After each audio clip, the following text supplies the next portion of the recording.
All right, so I just wanted to quickly go over just some basic market structure to kind of help you. If you're brand new, this should be helpful. If you've been doing it for a while, it may not help you too much. But essentially, the market is made up of moves, right? So we have a move up, we have a pullback, and then we have a break higher. So what you have here is an ABC motion. Okay, here's your important parts. Once this happens, these are the important parts. These are where you're going to see the most struggle. Okay, so this would be the A leg, this would be the B leg, and then this would be the C leg. Now this can keep going. You might get tons more legs. Okay, a trend can be 2 legs, it can be 10 legs, it can be 20 legs, it can be 4 legs. It's how many ever legs it has is basically how many legs a trend will have. So the average trend, from my understanding, is going to be 3 legs. So you would call that a 1, 2, 3, 4, 5, right? So that would just basically just be another extra leg. And the way that the Elliott wave teaches it is that you would have 1, 2, 3, 4, 5, and then you would have an A, B, C, and then you would go back to 1, 2, 3, 4, 5. That's the way that the Elliott wave teaches it. I think it's simple to just look at it as this move right here, and then it's just going to be that move again. Do we get another one of those? And that's how you know that your trend is still going. So when we look at the actual market to draw this out, you can see right here the market is going down, and then it pushes up, it pulls back, and then it breaks higher. There's your ABC. So if we draw that out, it just looks like this, and that right there is a 5 minute ABC. It's got a huge C leg, which means we have power. It got stronger as it went. That's a really good sign that we're going to have another leg. Do we have another leg? We do. But before we have that leg, what do we have? We have this area right here, pushing down, pulling back, breaking down, pulling back, breaking down. This is a downtrend on the 5 minute. Now, on the 15 minute, this is one push, this is one pullback, and this is one push up. So if you go to the 15, you would see an A, a B, and a C. So the 15 only has 2 legs on this trend before it reverses and goes down. On the 5 minute, you had 2 legs, then you have 1, 2, 3, 4, 5, right? Now, I may be confusing it a little bit because I tend to say it's got 2 legs, but I ignore the pullbacks. I don't call the pullbacks legs sometimes. So that's my fault for if I'm being a little bit confusing. But you can see how this happens, right? This is a downtrend on the 5 minute. Make no mistake about that, it is. But you also are aware that this big, huge move came up, right? Now, where's the S and R areas? Do you remember? It was the A, the B, and the C. So the S and R is right here, and right here is the other part that's important. So if we go over here, some people will draw the S and R areas right at the top of the wicks where the color change happened. So you can see right here we have a buy candle, and then we have it change back to a sell, and then it breaks higher. So where the buy candles, where the color change happened, some people draw the line at the top of the wick, some people draw it at the bottom. Okay, both may be right, both may be wrong. It doesn't matter. It's more of an opinion idea of how to track the market properly. Um, for me, I like to use a box. I like to consider it to be a zone. So that's how I do it. When I'm drawing a zone on the top, I use the lowest body and I use the highest wick. If I'm doing it on the bottom down here, I would use the highest body and the lowest wick. So that's all. Just that slight difference to it. So when we see the S&R area, we know that it's likely to come back to that area. Some people will look for it to touch the top. Some people will look for it to touch that second line. Me personally, I look for it to go through the box, and then I want to try to get into it here and write it up. That's my personal preference. But like you said, everyone's going to see this differently and use it differently. So you can see now that the market's moving up, right?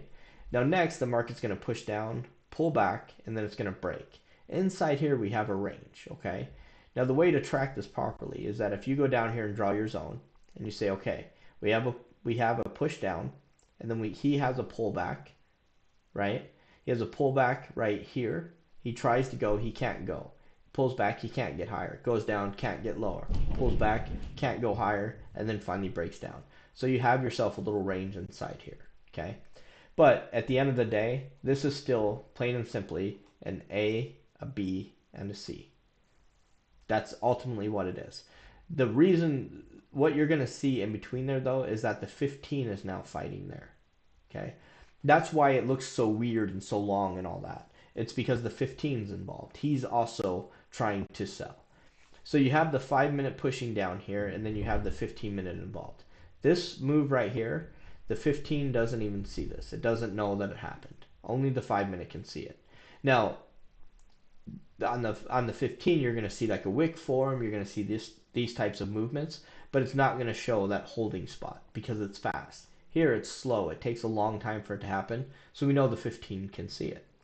So as this guy goes, he breaks down and then he gets lower, and you can see he keeps going. Now, no matter which way you want to look at this, like I said, it's all the basics of an ABC. A, B, C, right?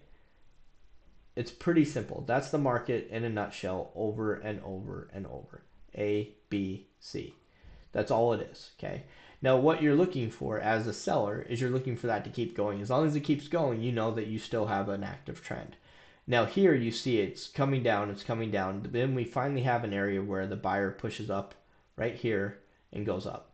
Now, here, that B leg goes a little bit lower, pokes lower. The Elliott wave would tell you that that's incorrect. It's now an invalid move, so you now have to start over again on your count. There's something else at stake, whatever the case. To me personally, I don't care if it pokes lower. I still consider that to be an ABC. Again, that's my personal preference. This is how I see the market, and you have to develop your own sight on the market. I'm just trying to give you a head start. So, here's the thing though, is that we saw clues coming up to this, that this guy was coming, okay? So let's take a look at this. Let's take a look at this whole move, okay? And I'll show you why you can see that there's evidence that there's somebody coming, okay? So we have the market going down, going down, going down. Comes here, finally breaks down, pulls back, can't go, finally goes, and then we have this part, right? So let's pull this out and take a look at it. What you see here is you see a very strong market moving, right? You see him coming down, he's coming down, he's coming down, and then all of a sudden, why is he going so slow? Oh, now he's ranging. Do you see that transformation happen? So what you have here is a trend to a channel to a range, and then he breaks down out of the range and then tests the bottom of the range, tries to go, kind of ranges a minute, and then breaks up higher. So the point is that when you see this big, huge, long break, and then you see the pullback, and then a small push, you're like, wait a second, why didn't he have another big leg? Something is wrong. And then when we look at the S&R area, look at this S&R area. Did it come all the way back up to it? It didn't. It didn't need to come up to it because the seller is desperate to get more in the market. It didn't come back up to it. It just took off. Now down here, what happens? Down here, if we draw the line on that, it came up to it and went higher than it and then gets lower, right? That's your first clue that something has changed. When you look at this, you go, oh, look how nice this pullback is. This looks just like this until it comes back right away. You're like, wait, why didn't it have the big long move? Why is it coming above the S&R area? Oh, something's changed. Do you see? So this isn't the bottom of the market. This is the bottom. But this is your first clue that the bottom's coming. So some people would say, I'm getting out now to make sure that they don't experience one of those crazy spikes that'll just shoot up and take all your profits back. Because those happen often, right? So some people would consider that to be the time to get out. Some people will hold it for a little bit longer. Some people will put their stop loss above that area and say, if it gets higher than there, take me out. You know, that sort of thing. But the basic market structure, as long as you can understand this movement right here, you get it. So all this is a lower low, a lower high, and a lower low. Or the opposite way is a higher high, a higher low, and then a higher high. So if you just keep those things in mind, you'll be all right. If you can just follow that structure, you'll be okay. This is the main point of the market. Everything else is your interpretation of what else is happening. That's the simple, basic, most important part of the market. Get that down, get comfortable looking at the market in that movement, and you'll understand what's happening for the most part. So let me know if you have any questions or comments down there in the comment section, and I'd be happy to try to help with more. Let's just keep going, guys. Let's get better together.